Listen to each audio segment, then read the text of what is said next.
Thank you, thank you very much for coming along. I've been a member of a global benchmarking network for a couple of years, and what I'm going to do today is just give you an overview of some of the results, focusing on wheat particularly, with a view to really try and give us some sort of context as to where Australia, Western Australian wheat production fits in terms of yield, income and costs, just to see how potentially competitive we might be as wheat growers to other wheat growing regions of the world. Now I've been benchmarking all my consulting life, and I'm well aware it has its limitations, and a benchmarking exercise like this, as you can appreciate, will have some limitations. And I just want you to remember that I'm not talking about trying to generalise wheat production in Western Australia per se, and I'll explain exactly where it's coming from. But when you look at the results, I just want you to bear in mind that it's not generalising for an entire country, okay? It's just there to give us some perspective about how others are doing it in the rest of the world. Now, the network I'm involved with is called Agribusiness Cash Crop. It's a global network of professionals, consultants, advisors, agronomists, pretty much representing all the major grain-growing regions of the world. What we do is we benchmark typical farms, and that's effectively a virtual farm that describes a discrete area where a particular crop is significant in that area.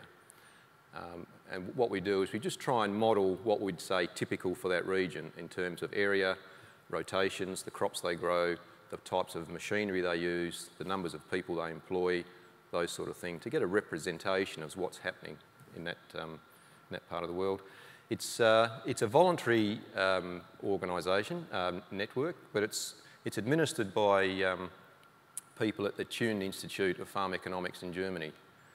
That's quite a large organisation, and being Germans, they're very effective and very efficient, which is probably what we need. Now, if you'd like to know any more, there's the website. Go and have a look, and of course you can speak to me if you'd like to know more.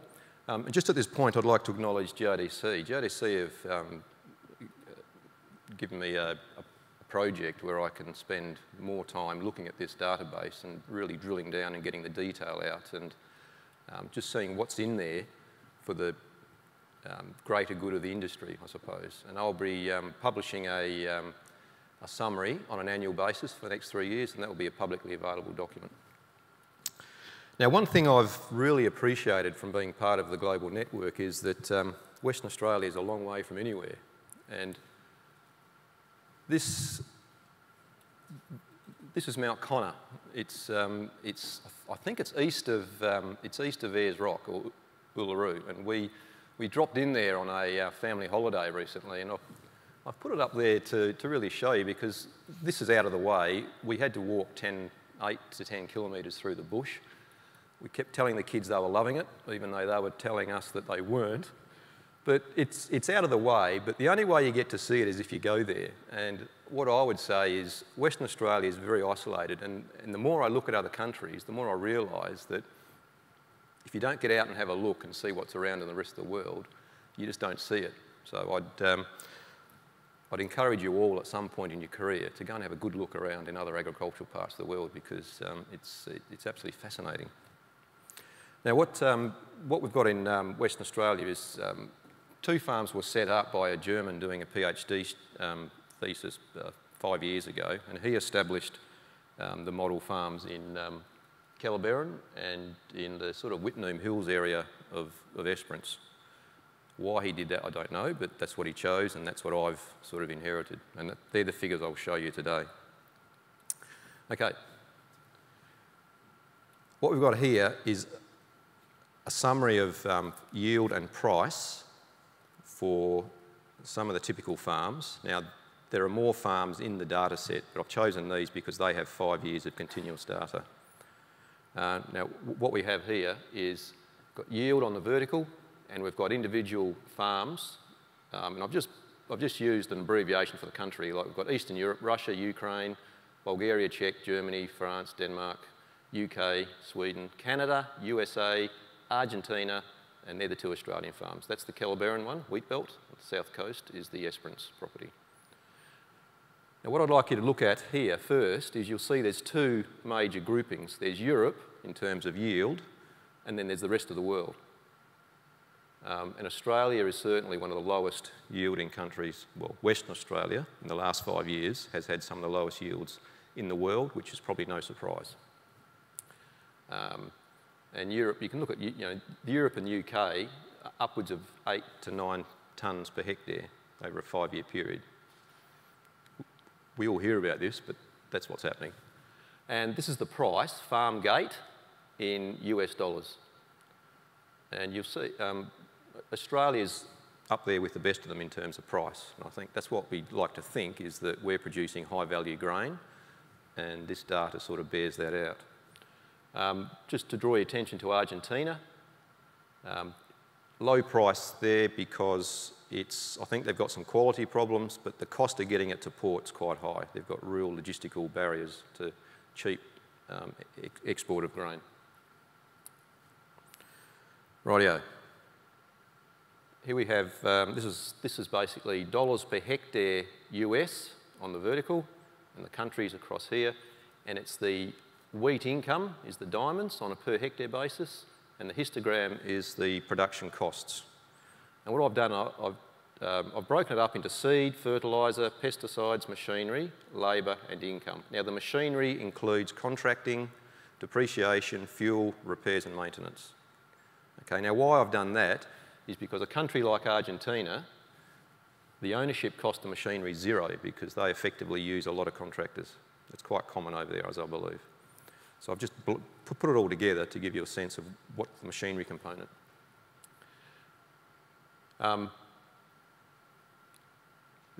Once again, there's two groups. There's Europe in terms of costs and income per hectare, and then there's the rest of the world. And Australia is some of the lowest income earning and cost per hectare wheat growing, Western Australia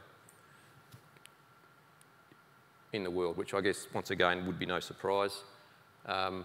Argentina has very low costs, but once again, per hectare, it's got low income as well. Some of these European countries, very high costs, but they've got commensurately high income per hectare. How are we going for time? Yeah. What does yes mean? I draw your attention to the Ukraine and Russia. Low cost per hectare, but the value of their grain is low as well. So you can get a feel for the margin. Now I'm sure you're thinking, well, what's missing from this graph? This is grain income per hectare.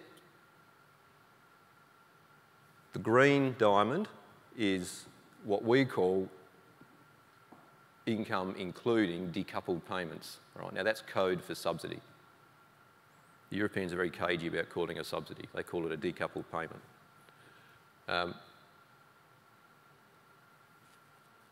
And it's significant. It's, it's $600 a hectare in some cases.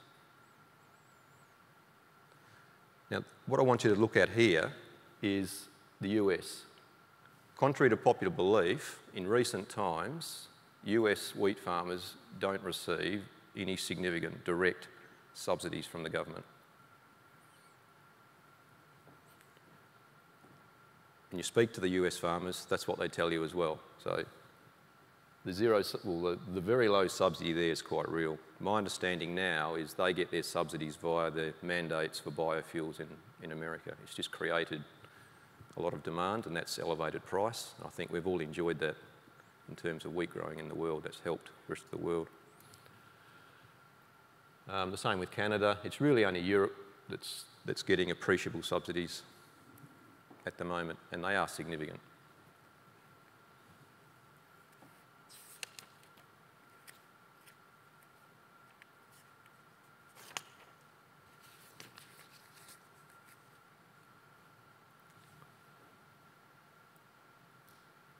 Now this graph is just to give you some sense of the physical inputs that other wheat growers in the world might be using.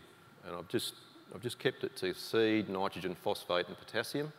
And you can see that the kilograms of seed per hectare in other parts of the world is significantly higher than we use in Australia. Some parts of in Russia and Ukraine, it's 250, 300 kilograms of seed, which is a fantastic volume of material to put through your seeder.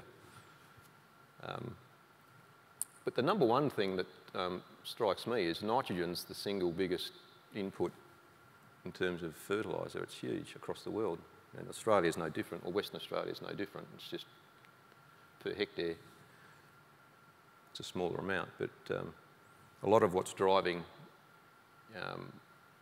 the European sort of production system is high rates of N and phosphate.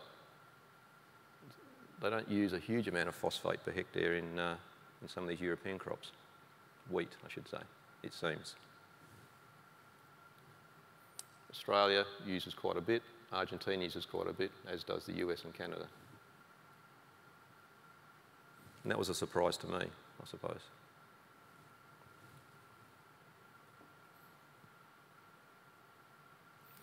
Now, when we're looking at per hectare values, it's difficult to get a sense of what it really means, isn't it? It's like comparing a Southern Cross wheat grower to someone at sort of, Narrogin Williams. The scale of the operation's different, the production per hectare is different. So generally what we do in the network is we sort of break everything down to a dollars per tonne or a euros per tonne basis. So we can get a much better comparison across farms, between farms, sorry. So I've got the same costs as we had earlier, but I've just broken them down into dollars per tonne using the 5-year average wheat yield. And the thing that I want you to look at first of all is that the variation's reduced. You haven't got those two groups, the Europeans and the rest of the world. It's pretty much across the board, the variation. So on a dollars per tonne basis, it seems to work itself out. But clearly, there are some high-cost producers per tonne, and there's some low-cost producers per tonne.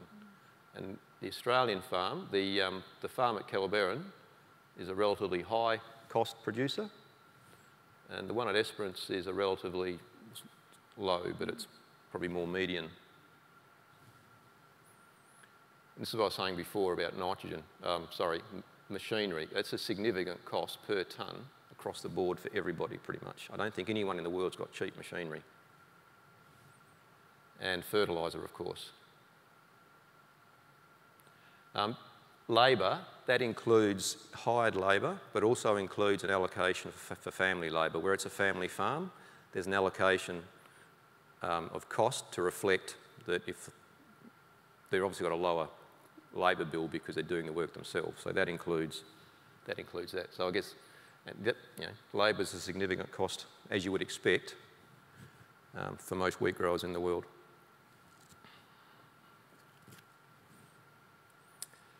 This is the same graph, but what I've just added are the quartiles. So that's the 25th quartile, the median.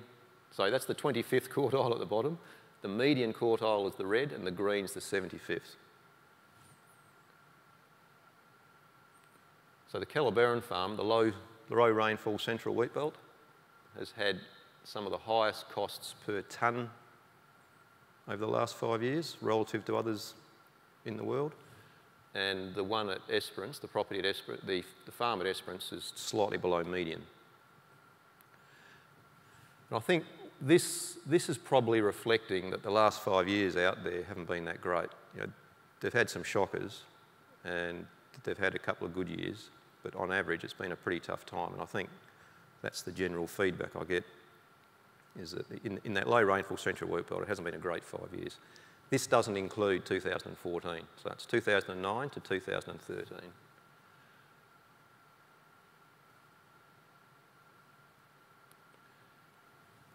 And this is the margin on a dollars per tonne basis. What's that? 5 to go, thank you.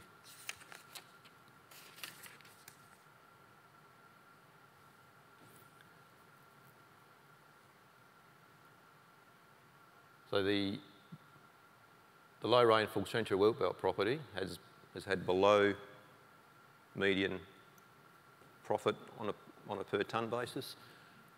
Whereas Esperance, on a per tonne basis, is probably some of the most profitable wheat growing country in the world in the last 5 years. And I think Esperance has had a good run the last little while. See Angus laughing, he probably knows. And I think it's just reflecting that it's been pretty tough out in the central wheat belt. But the thing to take away from that, I think, is that, you know, in terms of profit, some Western Australian wheat producers are in amongst it than the rest of the world. Certainly some of the highest profit and slightly below median, but, you know, by no means the worst in terms